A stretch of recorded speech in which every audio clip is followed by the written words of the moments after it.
Hello, good afternoon, and welcome to this MoneyFit webinar.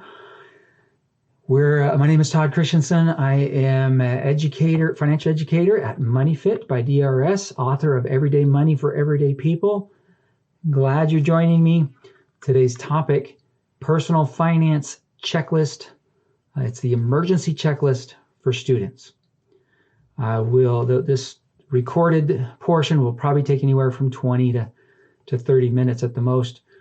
And if you have any questions, you can there'll be a contact information at the end. If you're watching this live, please use our live chat option. So what is the checklist? What's the purpose of a checklist? Let me just say this. Checklists seem like a real simple something that's just too simple to make a difference. It's something that people who have no imagination or creativity use. The reality is checklists are critical in many industries and many professions. I read if you want to read a real good book about it, it's called The Checklist Manifesto by a doctor from Johns Hopkins who worked with the WHO and has saved thousands upon tens of thousands of lives every year or the last 10 years or so after implementing a checklist for surgeries all around the world. So checklists are valuable, and when things get complicated, a little complex, like personal finance, it's good to have checklists to know that you're not missing something. So let's just go ahead and jump right into it. Your checklist, and here, let me show you sample. You can have this for download, but right there, checklist going to start with a list for your accounts. You're going to want to make a list of where you're keeping your money. The detailed list is going to include the name of the bank or the credit union, the account number, and then what is its purpose? If it's your checking account, you would just write that it's for paying your monthly bills. Maybe you have, and you should, most likely, if you want to watch some of my other webinars on spending or saving, you should have multiple savings accounts. One is for emergencies, so you would include that one and say this is for emergencies. You would have another one that would be for gift giving. You want to give gifts at Christmas or birthdays. You want to save money in it in a different account for that. You might have another one for travel, for a vacation, and yet another one for car repairs or your next car replacement. You should have multiple savings accounts. You want to be able to specify what each of those are for. You might even have a second checking account just for groceries, so that you have a bill paying grocery account or a bill paying checking account where your paycheck is deposited there, and then you can transfer money out into a second checking account. That way, you only transfer enough money every week, maybe automatically, just to cover your groceries. And that's the debit card that you take with you to the store. You can't overspend. You can't spend more than what you budgeted. Just a way of organizing your finances. So start with listing out what are your accounts. You could also include, if you have any other accounts besides checking and savings, money market, bonds, 529 plan, so forth. Do keep this confidential. Keep it somewhere safe, secure, that you're not going to allow even roommates generally don't want them having this kind of information. Certainly don't know if somebody's walking into your apartment, that you just don't know them. So don't leave this information where people can see it. If you want to keep it on your phone, that's great. You might even want to keep it in behind a password. As I mentioned, have dedicated savings accounts for specific needs.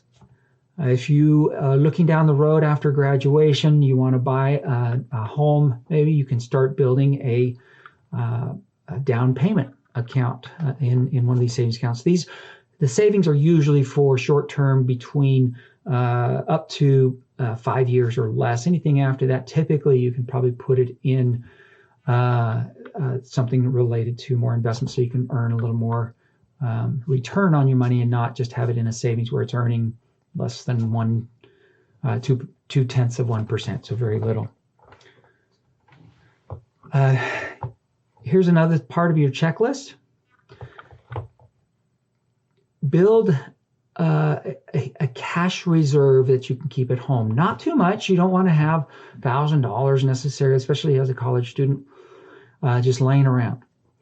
But how much would you need to spend on groceries for a couple of weeks, and gasoline? Maybe if to get a trip home if there was an emergency. And these are for times, this would be for times if you're in an emergency where there is no electricity and ATMs are down. What would you do for the few days or for the week or so typically that electricity is down? What are you going to use? People are not, because stores are not going to accept debit cards or credit cards, but you're going to still need some supplies at some point. So have some cash on hand. Don't have too much, like I said, and of course keep it in a safe place. Think about some things you can do on the side if you are already living right on the edge financially. You're spending everything you're earning, and you're just living like a college student. A lot of people still do when they're in college. Some people don't, of course, but you're still living just right there on the edge where you're just making just enough to pay for your bills. Consider side gigs if you have the time. You may not need it right now, but if an emergency happens and you're already approved to deliver food or do ride sharing, then you can get that ready and have be earning some extra income. There's a lot of different things you can do, from I mentioned with a vehicle if you have a car, to writing for blogs, to so freelancing, and having your own blog and using affiliate income for that. There's plenty of things. You can walk dogs for a company like Rover or something like that. Just check out the checklist download. You'll see a few ideas listed there. Next, what you want to do is put together a list of your recurring expenses. Okay, this is basically what are you spending money on regularly? If I put this right up here, you can see that you want to prioritize it, but how much you're going to spend, what day of the month are you going to spend it on? Typically, if it's a bill, then what is it for? And who are you paying it to? Now, this is just another term for a budget. It really is. It's just a plan on how you're spending your money. What's the purpose of having this sort of thing in emergencies? Well, if something happened to you, you're injured, or you're in a situation where you are struggling to even get to your expenses, and you need help, you can direct somebody to. This might be something you want to share with a family member, like a parent, so that if you did need help, you're incapacitated for whatever reason, they could see it and start making some phone calls or contact organizations so that your bills either get taken care of or can be canceled if necessary.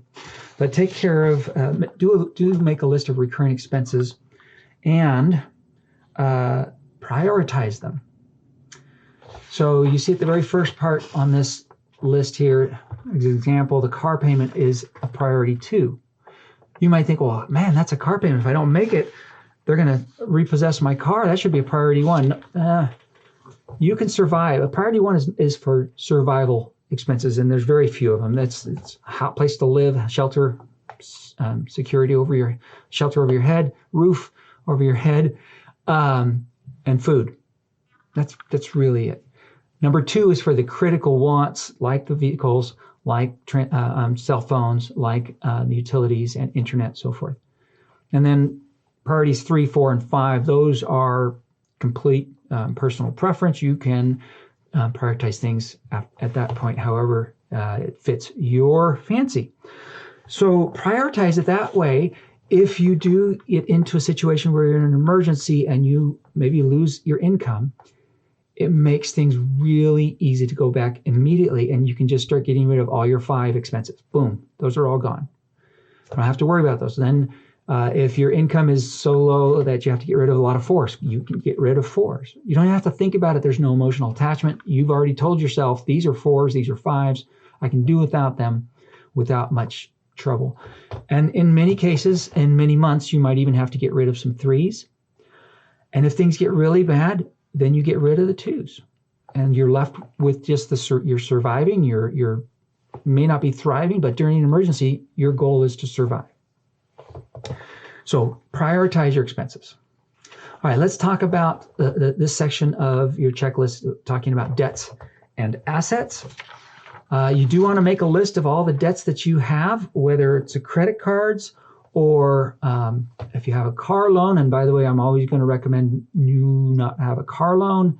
If you have to borrow money for a car, you're probably getting into too much car than you can afford. Try to drive a car that you can afford, even if it's just what we used to call a beater back in my day, to get you around for a couple of years while you're saving up for your next car that you can pay for in cash. But if you do have that, put that on the list. You might have your student loans or one or more student loans to put on there. Whatever your debts are, put them on the list. And then, you're going to want to include the due dates. You're going to want to include what your monthly payments are, who you're paying them to, and how you pay them. Are you paying them with by mail, or are you paying them online? Does it come out automatically, what's called a direct debit, or do you have to set up a bill pay? Is it already set up to go out automatically? Then make a list of your assets. Your assets an asset is something that you own that is typically property of value, something that brings value or offers value to you more than what you owe on it. So there is a section of the checklist that you can put your assets on there, and that could include a vehicle. Because the example here is the vehicle. It's kind of hard to see, but it would list the vehicle. Let's say in this case it's a Corolla. You got it 7, 8, 9 years ago, and it's you bought it for $15,000, but now it's only worth $8,000, and you still owe $10,000. So the last column there is about equity. Equity is simply how much the property or the item is worth minus how much you owe on it. And in the case of a vehicle, which is very often the case, if you still owe money on it, you have negative equity. In this case, it's worth $8,000, you owe $10,000, you have a negative $2,000 in equity. You still owe money on it. After you pay it off, whatever the car is worth, that's the equity you have. Now, besides a vehicle, if you own any furniture, bedding, appliances, electronics, you might want to list them if they are of enough value to you there to keep track of. But it's good to keep track of your assets, to know what what you own that has value, that is of worth if you had to sell some things there. Now, let's talk about protections that you're going to want for yourself. These are we're talking about insurance, and we're talking about some documentation that's going to be important. Do this once a year. I do this on New Year's Day. I wake up, everybody else is still asleep. I wake up normal time, my normal time anyway, just habit.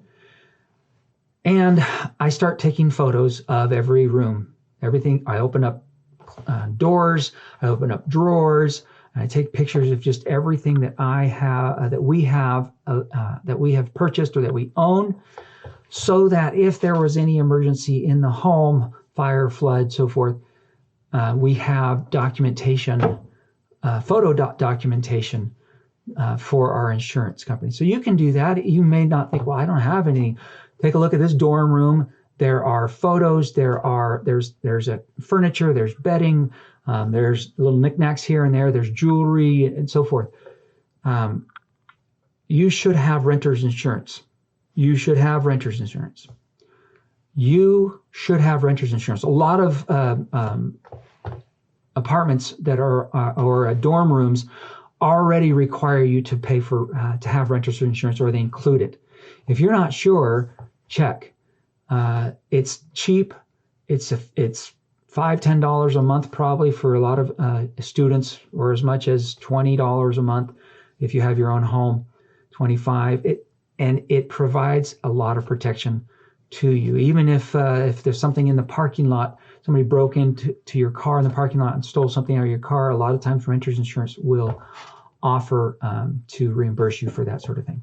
But just do an inventory, a photo inventory or video inventory, and keep that on an online account somewhere in the cloud that you can access if you need to. Scan in your educational documents, your high school diploma. If you're a graduate student, make sure you scan in your bachelor's degree or any other training certificates that you have. Keep a copy of those so that you have those if you needed and something happened to them while if there was a flood in the home or in a storage unit. You're just not going to lose it if you can store it online. This doesn't seem like it's a financial issue, but it's important to have as part of your emergency checklist.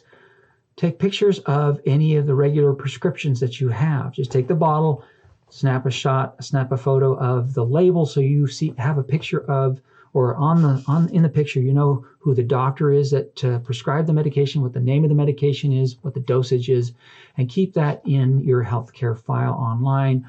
You may want to keep it behind a password again, because that's pretty personal information. You don't want that anybody getting to that if you can at all avoid it. All right, I want to talk a little bit about scams, because in times of emergency, whether it's a pandemic, worldwide pandemic, or whether it is a localized natural disaster, or even an economic emergency, there are scams galore that will pop up. These scammers and these fraudsters have been living under a rock, hiding out, and all of a sudden they wait for times when there is a large amount of fear in people, because they know when people are afraid that they make horrendous financial decisions or any kind of personal decisions. So if you are dealing or in an emergency, you want to avoid scams. So let me give you some examples here. This is a big one. When there's emergencies, whether it's local in our area or whether it's somewhere else in the country or around the world, it tugs at our heartstrings, and a lot of us want to donate, even if it's just $5 or $10. We want to do what we can to help relieve some of the suffering that's going on. These scammers come out of the woodwork, and they will set up fly-by-night websites, or they will send you an email or text, or they might call you, and they might even show on the ID it's coming from it looks like it's from a reputable charity. Never, never, never, never, never respond to a phone call or an email that is asking for you to donate. If you want to donate, then go directly to that charity of your choice, to their main website. If you're not familiar with the charity that you're getting information from, but you like what they're doing, check them out. You can look at them not only at the Better Business Bureau, you can also go online and go to, just type in nonprofit guide or GuideStar, I think it is, and the name of the company, and it'll give you a report on that company. So check them out before you ever give them, but never give out your account number, your social security number, your date of birth to anybody who's calling or texting or emailing you. It's going to be a scam. And even in the very, very, very small chance that it's not, it's just not worth it. Okay, so other scams to be aware of. There also are government posers. So let's say somebody is an example of the pandemic. The government has the federal government has been talking about for several weeks talking about these money that they're going to pay to all adults around the country and a certain amount of money for the kids as well. Guess what? Scammers hear that and they think, oh, this is the time for me to start calling and telling somebody, hey, I'm with such and such a federal agency, with FEMA or whatever it is. So for you to, we're ready to process your $1,000. We just need a $20 or $25 processing fee and get you going. Or we can get it going in advance for you. We're partners. They'll lie their socks off. All they want is your card, your debit card, your credit card, or your account information so they can drain that card of all your money. So do not believe anybody who's calling you about government assistance. Either contact, make a phone call to the official phone number, go to the website, drop into the official, to the office of that agency. But do not ever believe that somebody's calling you saying, hey, we've got your government assistance money. How do you want it? You just need to tell us the routing number and the account number of your bank so that we can deposit it right. What they're going to do is connect to that bank and then take all your money out of it. So please avoid that. Don't even give them the time of day. Just hang up. Counterfeit insurance claims. This is a big one in natural disasters. Scammers will call and say, hey, I'm with such and such an insurance company. They're going to just pull an insurance company out of thin air. And 1 out of every 8 or 10 tries, they're going to get somebody on the phone that actually has that insurance company. And then they're going to say, hey, we're ready to process your claim. I've got a $5,000 or $10,000 check to cover your immediate expenses. We just need your account information. Again, total scam. Avoid that. And then this fictitious repair offers if it's a natural disaster and there's damage to your vehicle or to your home or apartment or anything like that. There will be people sometimes knocking on the door or calling you or emailing you, and a lot of times they say, hey, we have this one-time offer. We were just around the corner fixing such and such doing whatever it was for one of your neighbors, and we have this some time or some extra supplies. And if you'd like, we'll give it to you for a fraction of, rather than throwing it away or wasting our time, we give it to you a major discount. That's a scam. Avoid it. Do not do it. Do not respond. Close the door. Hang up. Just delete it. A lot of people get really upset with scammers, and they think, oh, I'm going to lead them on. They will figure out a way to use your information. If you try and just continue to contacting them, they're very good at what they do. Just hang up. Don't even respond. Plus, you'll probably end up getting on some other scammers' radar as well. So those are the basics of the personal finance emergency checklist for students.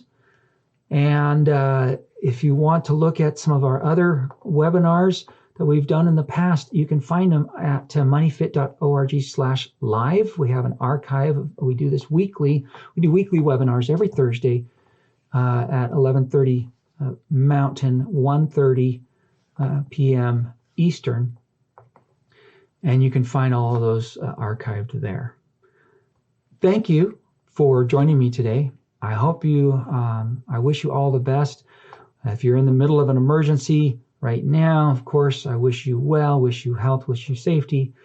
If for the future, take advantage of this information and start using it so that you'll be prepared for the next emergency, because they do come around, whether it's on a local level or on a national or a worldwide level.